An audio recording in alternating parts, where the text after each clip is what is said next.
దాదాపు జరిగి 10 రోజులు అవుతుంది. బహుశా నేను తెల్లవారే విలేకరుల మిత్రులు అడిగినప్పుడు నేను కూడా చెప్పినట్టున్నాను కొన్ని విషయాలు. కానీ ఇవాళ కాంగ్రెస్ మంత్రుల హడావుడి చూస్తే నాకు ఎందుకు ఆశ్చర్యం ఇస్తుంది. మరి ఇదేదో ప్రత్యేకంగా ఉద్దేశపూర్వకంగా ఏదో ఉద్దేశాన్ని పెట్టుకొని చేస్తున్నట్టుగా ఎందుకు కనబడతా ఉంది. మరి ఇన్ని రోజులు వీళ్ళు వాటర్లో నీళ్ళు కూడా కలుపుకుంటున్నారా? సినిమా ఆటోగ్రఫీ మంత్రి కావచ్చు, ఇంకో మంత్రి, లేదా కమిషన్లు పంచుకునే పనిలో ఉన్నారా? ఒక రాష్ట్రానికి సంబంధించి ఒక అవతల వ్యక్తి వ్యాఖ్యలు చేసి, అవతల బాధ్యుడు వ్యాఖ్యలు చేసి 10 రోజులు అవుతుంటే వాటర్ నీళ్ళు కలుపుకుంటూ ఆయన మత్తులు ఉన్నారా? కమిషన్ల పైసలు లెక్క పెట్టుకోవడానికి సమయం సరిపోలేదా? ఎందుకు 10 రోజుల తర్వాత స్పందించి ఈ రకంగా మాట్లాడుతున్నారు? చాలా ఆశ్చర్యంగానే ఉంది ఇది. లేదా ఇద్దరు అనుకొని మ్యాచ్ ఫిక్సింగ్ చేసుకొని ఏమైనా మాట్లాడుతున్నారా? 10 రోజులు పడుతుందా ఒక విషయం మీద స్పందించడానికి? అంటే వీళ్ళు స్పృహలో లేనట్టే లెక్క కదా. బహుశా ఆ రోజుకో ముందు రోజుకో స్పృహ తప్పి ఉన్నట్టున్నారు వాటర్ నీళ్ళ ప్రభావంతో. బహుశా ఇవాళ మెలకొచ్చినట్టుంది.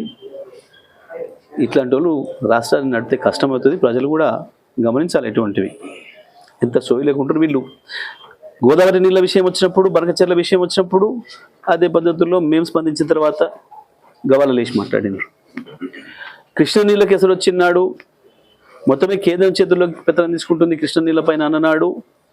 మేము మాట్లాడినప్పుడు బుకాయించారు. చివరికి కేసీఆర్ గారు వచ్చి నల్లగొండలో 1,00,000 మంది రైతులతో మీటింగ్ పెట్టి మీరు చేస్తారా మేము ఉద్యమించాలంటే గవాల తెల్లారి అసెంబ్లీలో పెట్టి మళ్ళీ తీర్మానాలు చేశారు.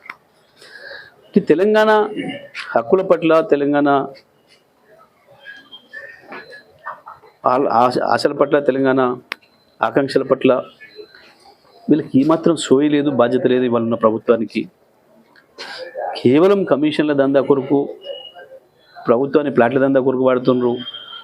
ఉన్న భూముల్ని మందికి అప్పనంగా అప్పచెప్పి వాళ్ళ బొక్కసాలు నింపుకోవడానికి వాడుకుంటున్నారు ప్రధానం తప్ప అసలు ఏమాత్రం సోయి లేదు, జ్ఞానం లేదు. ఇవాళ ఏందో సినిమాలు ఆపుతాం, సినిమాలు నడవు, ఏం నడవు, నీ పొందనడు సినిమాలు ఆయన అభిమానులు ఆయన కుంటారు. నువ్వు వద్దంటే ఆగరు, చూస్తారు. అది కాదు నువ్వు మాట్లాడాల్సిన మాట. మనం మాట్లాడేది కూడా ప్రజాస్వామికంగానే ఉండాలి. మనం మాట్లాడేది కూడా ప్రజలు నచ్చినట్టు ఉండాలి.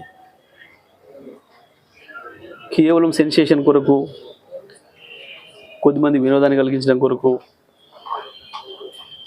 ఛానళ్ళలో కాసేపు టైంపాస్ చేయడం కొరకు మాట్లాడే ఈ బాధ్యత లేని మంత్రులు ఉంటే ఇట్లనే ఉంటుంది ప్రాంతం పరిస్థితి. నేను చెప్పేది పవన్ కళ్యాణ్ గారికి సలహా ఇచ్చేది ఉపసంహరించుకున్నామని చెప్తే మంచిది సార్.